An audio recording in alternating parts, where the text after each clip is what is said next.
স্বাধীনতার পূর্ববর্তী সময়ে ব্রিটিশ আমলে ছোট জনবসতির পাশে ইংরেজ সরকার এয়ারপোর্ট তৈরি করেছিল। পরবর্তী সময়ে বর্তমানে সেটি একটি বড় গ্রামে পরিণত হয়েছে। বর্তমানে সেই গ্রামের বাসিন্দারা ভিটেমাটি হারানোর আতঙ্কে ভুগছেন। জানা গিয়েছে, কেন্দ্রীয় প্রতিরক্ষা মন্ত্রকের নির্দেশে এই এলাকা থেকে বাসিন্দাদের উচ্ছেদ করার নোটিশ দেওয়া হয়েছে।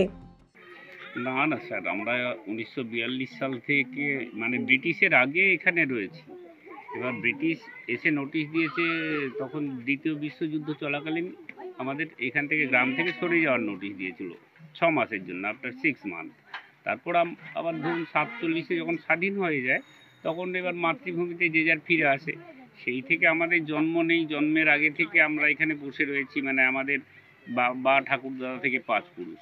এখন যদি হঠাৎ বলে প্রতিরক্ষা মন্ত্রকের জায়গা বা এখান থেকে উঠে যান, তাহলে এই 70 বছর 80 বছর ধরুন, 80 বছর আমাদেরকে তো তখন কোনো কংগ্রেস সরকার ছিলেন, তারাও আমাদের জানাননি কিছু। হঠাৎ আজ 22 সালে ডিফেন্স থেকে লেটার এলো যে আপনাদের জায়গার কি কাগজপত্র আছে। দেখুন, আমরা এখানে রাজ্য সরকারের জায়গায় থাকছি, আমাদের তো জায়গার এটা ডিফেন্স বলে সেটাও জানতাম না। পরবর্তীকালে যখন জানলাম যে ডিফেন্স, কিন্তু ডিফেন্সের আগে এটা আমাদের রায়ত ছিল। এটা পাকিস্তান থেকেও আমরা আসিনি বা পূর্ববঙ্গ থেকেও আসিনি। আর ওখানের এটাও আমার জানা আছে যে 71 সালে যখন যুদ্ধ হয়েছিল ইন্দিরা গান্ধীর আমলে, তখন এখানে অনেক রিফিউজি এসে ক্যাম্প করে আছে। এমনকি সরকার তাদেরকে, কেন্দ্র সরকার তাদেরকে 1 বিঘা 1.5 বিঘা করে জায়গা দিয়ে ভূমিপুত্র করে দিল।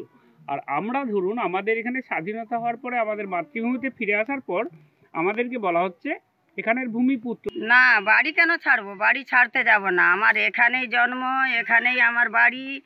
আর আমরা 4 পুরুষ থেকে আছি, বাড়ি ছাড়ার কোনো প্রশ্নই নেই। সবাই বাড়ি ঘর করে ফেলেছে, এখন কি করে বাড়ি সব ছাড়বে বলুন? হঠাৎ করে যদি বলে বাড়ি ছেড়ে দিতে, আমরা কোথায় যাব? কোথায় জায়গা আছে আমাদের? নিশ্চয়ই আছি তো, সবসময় ভয় ভয় করছে যে এখনই চলে আসবে, এখনই চলে আসবে। ভয় লাগবে না? নোটিশটা পিয়ন এসে দিয়েছে সব বাড়িতে বাড়িতে। ভয়, এবার বলি, ভয় তো লাগবেই। আমরা দীর্ঘদিন, আমরা কেন, আমাদের ধরুন আমাদের কিছুদিন বিয়ে হয়েছে, কিন্তু আমাদের দাদা শ্বশুর থেকে তার দাদা শ্বশুর থেকে এখানেই রয়েছে বসতি, ঠিক আছে। 1942 সাল, তাহলে 1947 সালে ভারত স্বাধীন হয়েছে, ঠিক আছে। তাহলে কি আমরা কি স্বাধীন হইনি? আমরা কি স্বাধীনের মধ্যে পড়িনি? হ্যাঁ, তাহলে আমাদের ভোটার কার্ড, আধার কার্ড, রাস্তাঘাট কেন দিল? দেওয়ার দরকার ছিল না তো। এখানে স্কুলটা তাহলে জানতাম যে আমরা ডিফেন্সের জায়গায় আছি। আমাদেরকে সব রকম সুবিধা সুযোগ দিয়ে তারপরে বলছে এখান থেকে উঠে যাও। কেন উঠবো আমরা? হ্যাঁ, আমরা বসে আছি, বসেছিলাম, বসে থাকবো। সমস্যা তো এই তো গম্ভীর সমস্যা। কথা হচ্ছে গত 22 সালে একটা নোটিশ করেছিল যে আপনাদের কি কি কাগজ আছে দেখান। সেই নোটিশ অনুযায়ী আমরা এখানকার আমাদের যে ট্যাক্স দিয়ে এসেছি দীর্ঘদিন, আমার বাপ ঠাকুরদাদা থেকে শুরু করে বাবার দাদু, এইভাবে আমরা প্রত্যেকের যে ট্যাক্স আছে তা দিয়ে এসেছি। এবং দাদুর বাবা, অর্থাৎ আমার দাদুর বাবার, তার এখানকার 34 সালের রেকর্ড আছে।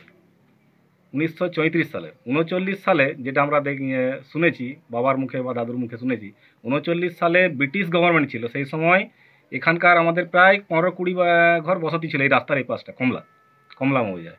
তো তাদেরকে সেই সময় নোটিশ করেছিল কি 6 মাসের জন্য তোমরা একটু সরে যাও, দ্বিতীয় বিশ্বযুদ্ধের সময় সম্ভবত। তো 6 মাসের জন্য সরে যাও। তারপরে 6 মাসের জায়গায় 3 বছর কেটে যায়। 47 সালে আমাদের দেশ স্বাধীন হয়। স্বাধীন হওয়ার পর পুনরায় আমাদের পূর্বপুরুষরা এসে আবার যে যার জায়গায় বসে পড়ে। পশ্চিম মেদিনীপুর থেকে নিজস্ব প্রতিনিধির রিপোর্ট, এএনএম নিউজ। আরও খবরের আপডেট পেতে সাবস্ক্রাইব করুন আমাদের ইউটিউব চ্যানেলটি আর বেল আইকনে ক্লিক করুন নোটিফিকেশনস পেতে।